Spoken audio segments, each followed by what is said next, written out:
Well, by this time tomorrow, the AFL draft will be all but over. New homes will have been decided for the nation's young hopefuls, including a young ruckman from tiny King Island.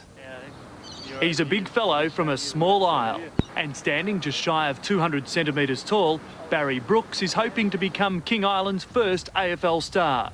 But there is still one more sleepless night to go. Last night I stayed up as much as I could just so I could get tired, but I didn't sleep much at all. So I still got tonight. Football is played in a leisurely fashion on tiny King Island, but that hasn't stopped Barry getting to the top. There's 3 senior teams, Curry, Grassy and North. They have a bye every second week, so they're pretty fresh. I played 3 senior games for Grassy and then got invited to try it for the under-16 stateside and made that, and then played in the championships over here and then made All-Australian and then played for the Mariners for 2 years and now I'm here. So he's on the shopping list for Fremantle and the Eagles, and Brooks says he's modelled his style on another young ruckman who started with the Dockers. Jeff White, probably just because his mobility for a big man, and that's what I model myself as, because I fancy myself as pretty mobile.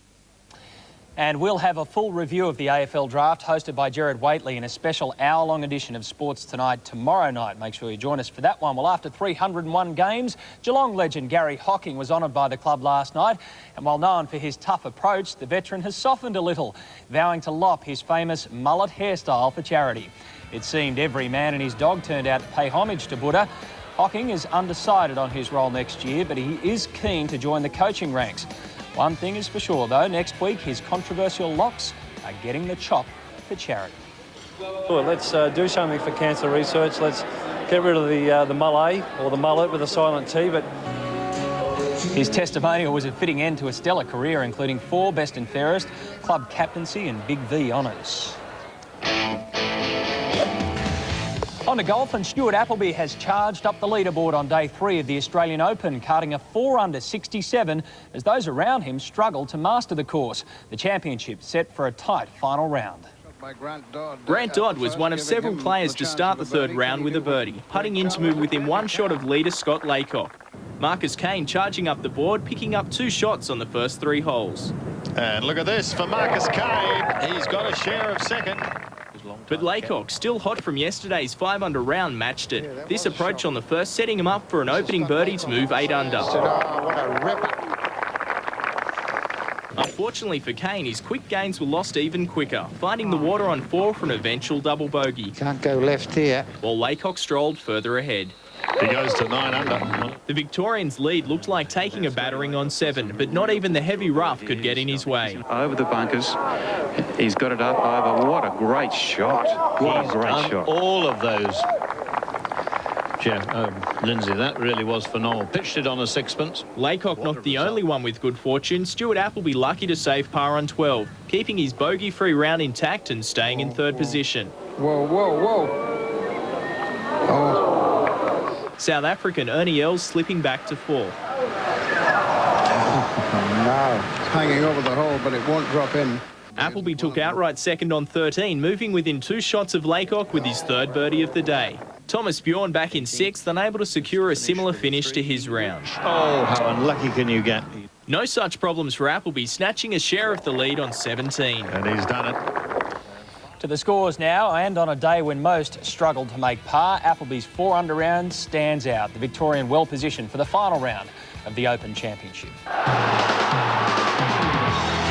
Socceroos coach Frank Farina says the Aussie game plan won't change if Uruguayan striker Dario Silva is rushed back from injury. Meanwhile, the Australians have their own injury concerns. Defender Craig Moore jarring his legs and back during yesterday's training. Training today cancelled for the Socceroos, rain interrupting preparations for Monday's final World Cup qualifying showdown. But the Socceroos do have concerns. Yesterday, Glasgow Rangers defender Craig Moore unable to run. His back and his legs jarring, the second-rate surface causing big troubles. Well, I think yesterday with the field as well, it was very uneven. And if you've got a foot injury like that and you're continually sort of stepping off an uneven surface, I think that's what really was the final nail. However, Moore is expected to play. Another battling injury and also a probable starter, Malaga striker Dario Silva, the 29-year-old Uruguayan missing the first leg match in Melbourne and in that time recovering from a dislocated shoulder.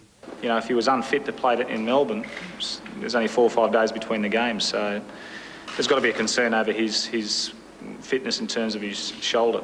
The continual Cule Agostino question remains, should Harry drop back into midfield and creating room for striker Paul Agostino? I want to be involved over these 2 games, and it's the same with this game. The Socceroos 36 hours away from D-Day. Stick around, we'll take a break and be back with more of Sports Tonight. Next, scores galore as we wrap up overnight in the NBL and a nasty night in the NSL. Northern spirit, it is all coming unravelled. Plus, practice on court for the Cup, the Wallabies relax for the Wales Test, and racing, featuring the Eclipse Stakes at Sandown. Classic are coming down the outside. This program proudly brought to you by Dare Gallery and Harry Potter and the Philosopher's Stone in cinemas November 29. Having problems getting a home loan, business loan, or refinancing? Not everyone's situation fits the bank's rules. There's a specialist financial institution that has helped thousands of Australian families and businesses, taking the time to craft a home or business loan to fit your situation perfectly. For a Liberty loan, call 13 1180 or an accredited mortgage broker. Liberty Financial, where to go when the banks say no. No, lower. Hi, I'm Bob Thorne, Managing Director of Supercheap Auto, and if you're not shopping at Supercheap, you're paying too much. No, lower. You'll get the lot for less. Right now at Supercheap, 4 litres of SMO oil is just $4.99. A 4-pack of AA Toshiba batteries just $1. A 240-volt fluoro light $19.99. A set of 4 carpet mats $7.99. And Racing FX seat covers $19.99 a pair. You'll get the lot for less. What are you guys doing? Supercheap Auto. Open 7 days. Hot shot. Girl, you're my angel. You're my darling angel. The #1 album with #1 singles. Get it, baby.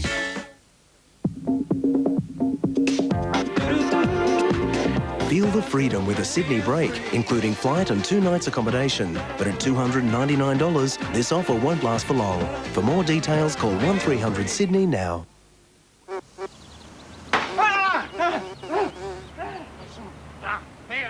Something remind you to phone Hong Kong? With Telstra Homeline Plus, you can chat for the first 10 minutes for just $1. So now you can call more often.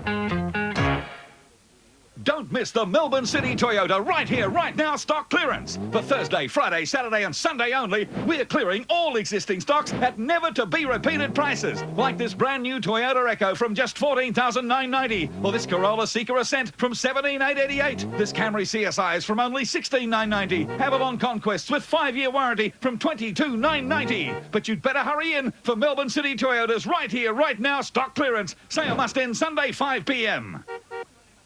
Not everyone fits the bank's rules. There is a specialist financial institution with home or business loans to fit your situation perfectly. Liberty Financial. Call 13 1180. Where to go when the banks say no. He saved a life. I'll never forget what you've done.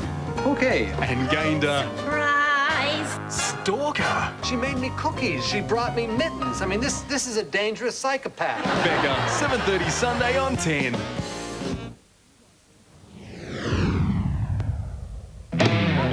This weekend, Sports Tonight has the AFL Draft covered. A special Sunday night edition with our expert team taking you through all the selections. That's Sunday night, right here on Network 10, your AFL Championship channel. Welcome back to the NBL, and close matches all around the country last night. Willie Farley's 33 points wasn't enough to save the Adelaide 36ers from defeat against the Melbourne Tigers. Thousands of 36er fans came to see Farley put on a show, and the star import didn't disappoint. Dunks or threes, it didn't matter. Farley's dazzling display put Adelaide up by 8 at half-time. But with Andrew Gaze and Mark Bradkey, Melbourne was always going to be hard to beat. The Tigers clawed their way back into the game, Leonard Copeland hitting some clutch baskets in the final quarter as Melbourne took the lead. Then, with just seconds to play and Adelaide 1 point down, Farley was called for a travel as he prepared to score. The Adelaide crowd in disbelief, Melbourne winners on the road. Also last night, West Sydney and Cairns traded baskets in far north Queensland. While the Taipans dunked, the Razorbacks went for the alley-oop. Simon Dwight impressive above the rim. West Sydney led by 3 at half-time and held on to win by 10. And that's as good as it gets. The Razorbacks winning 100-90, which is an even 10. Melbourne edge past the Sixers. Sydney stays on top after an 8-point win over the Cannons. And the Hawks 97-90 victors over Brisbane. Well, tempers flared in the NSL last night with referee Simon McAuliffe needing a police escort from North Sydney Oval after furious Northern Spirit fans hurled abuse and debris at him. McAuliffe handed out 2 red and 6 yellow cards during the spiteful clash between the Spirit and Perth Glory. Brad Maloney stayed composed and fired a classic as the Glory won the match 2-0. Slams one in. That is goal of the season. John. In Melbourne, Auckland Kings substitute Campbell Banks leapt high with an amazing header, but his side went down to the Melbourne Knights. And Adelaide City's Aurelio Vidmar snatched a late equaliser as his team split the points with the Brisbane Strikers. Here's the scores. 1-1 in Adelaide. 2 injury time goals gave the Knights a come-from-behind win over the Kings, and Perth win their heated battle with the Spirit. On to tennis, and while our Davis Cup team have got their eyes squarely on next weekend's final against France, they are sparing a thought for their fellow green and gold internationals overseas. The Australian team are feeling a camaraderie with the Socceroos, the boys having penned a fax to Frank Farina's team, wishing them well in the hostile climate of Uruguay. Yeah, wish them all the best. We've been in South America this year. We played Brazil at home. We know it's tough down there. It's a different culture, and they take their sporting events very seriously down there, and they don't like coming off second best. Pat Rafter's shoulder injury continues to need work, while Wayne Arthur's back came in for some attention. The big serving left-hander was thoroughly tested by the team hierarchy and his likely doubles partner Todd Woodbridge, although Fitzgerald says the doubles pairing is still undecided. It's really a line ball decision we've got with the doubles, and it's always a difficult choice to make, but it's a good problem to have also. We've got 4 guys that can play, and we're just going to see how we go on the first day. While his Gallic teammates were pinpointing their serve, Cedric Pierline was gathering French intelligence. The veteran's big match experience will help coach Guy Forget counter the Australians' hometown advantage. Overall, I think the better players will win in the end, and I don't think we should find any excuse with the crowd being against us, because that's normal. But for the world number 1, it was just a relaxed day at the office. Now to rugby, and the Australian side is taking it easy ahead of tomorrow night's clash with Wales. The Wallabies determined to make sure fatigue will not be a factor during the final test of the tour. After losses to England and France, the Wallabies have unwound with a round of golf. Coach Eddie Jones hoping his side will hit their European tour out of the rough, saying tiredness is not an excuse for Australia's performance. We've freshened the guys up this week, and certainly I think we'll be in good condition to play against Wales. Absent from the golf, Nathan Gray was returning home with soft tissue damage to his neck. Team management confident he will be fit for the Super 12 season. And we feel it's best that he goes home, gets further tests on his neck, and has the appropriate rehab program. Australia further freshened over lunch, refusing to be affected by the pressure of the match or Wales' decision to keep the roof at Millennium Stadium open.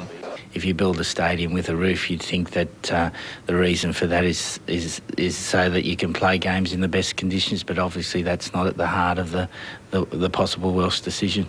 While the Wallabies were relaxing, Wales worked on its skills, believing the game is its best chance to upset Australia since its win in the inaugural World Cup 14 years ago. We think we can do the job, and that's all that counts. What everybody else thinks doesn't really matter. If we believe we can do it, then that's the big thing that matters. Now to racing, and today's feature event was at Sandown with the running of the Group 3 Eclipse Stakes. Fields of Omar first past the post. Citrus Prince coming towards the 200, then Fields of Omar getting into the clear at the 200 now, and Piper Star and a Quiver together. Fields of Omar and Thong Classic are coming down the outside. Fields of Omar race to the lead now. He's taken the front, and Fields of Omar from Thong Classic and third a Quiver.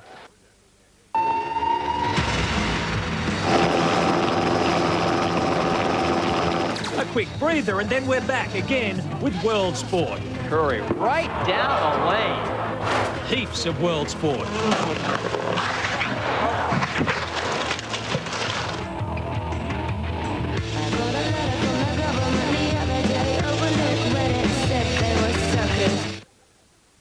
Monday, are we obsessed with body image? Do you have what it takes to be successful? Think I could be a page 3 girl? Oh, yeah. Al McFeast talks to the sexperts. And a few celebs. Sex Sells premieres 8:30 Monday on 10. The Gainesville $1 Million Clearance Sale. This is it, your last chance to purchase designer furniture at drastically reduced prices. Gainesville has selected over $1 million worth of high-quality imported stock to liquidate now. Take advantage of greatly reduced prices. No reasonable offer will be refused. This sale is on now only for a limited time. Cash or lay-by accepted. The Gainesville $1 Million Clearance Sale. Do not miss out. Do you know why I always have Tic Tacs with me? Because one Tic Tac refreshes for 2 hours and has only 2 calories. So I can have 2 hours of Tic Tac freshness for just 2 calories. Great, huh? Performance first starts right here with Honda's lightweight NSR 150. Just get your bike license and get one. Honda delivers performance first in over 50 motorcycles, built with the engineering and technology that's won more Grand Prix than anyone else. And I reckon this is the best sports bike ever. The all-new Fireblade. More grunt, more stopping power, new race-bred chassis. Honda puts performance first. It's right where you want it. Between your legs.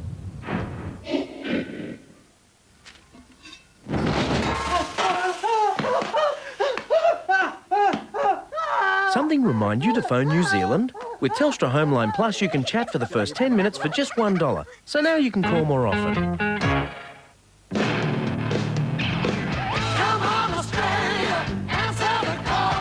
The last V8 blast of the 2001 Shell Championship Series is coming to the famous Sandown Raceway. See 3 days of great racing and the series champion crown. There's V8 supercars, support categories, burnout, stunt riding and free pit access every day. So don't miss out. Book now 136100 Sandown Raceway, November 30 to December 2. It's the heartbeat of a nation.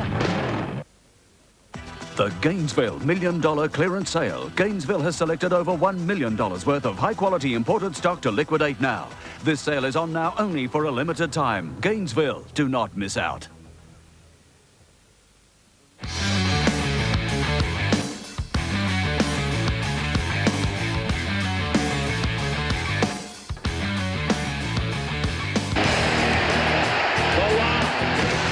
We are back with the NBA, and Atlanta's Sharif Abdur-Rahim posted a career and season high against the Detroit Pistons.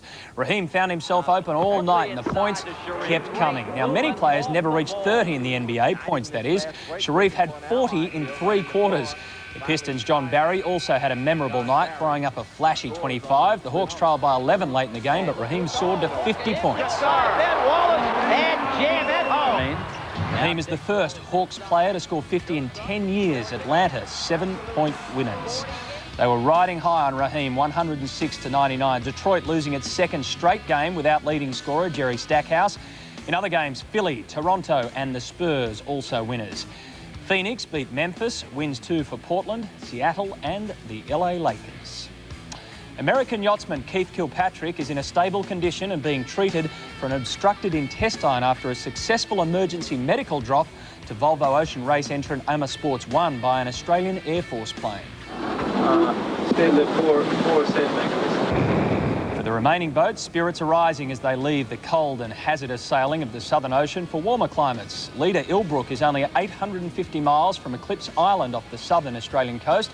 Only 10 miles separates the top 5 boats. Richard Burns remains on track to become the first Englishman to win the World Rally Championship after seeing his 2 main contenders, Tommy Mäkinen and Colin McRae, crash out of the season-ending Rally of Britain in Wales. A battered Pride, but McRae and co-driver relatively unscathed. McRae went into the race with a single-point lead over four-time champion Mackinnon, with Burns only a further point behind. With 2 days remaining, Burns needs to finish fourth or better to be sure of taking the title. He is currently third. Now, we figured Tiger Woods was good enough to carry off today's extreme moment all by himself. Check this out from last weekend's World Cup as Tiger puts the USA into the playoff.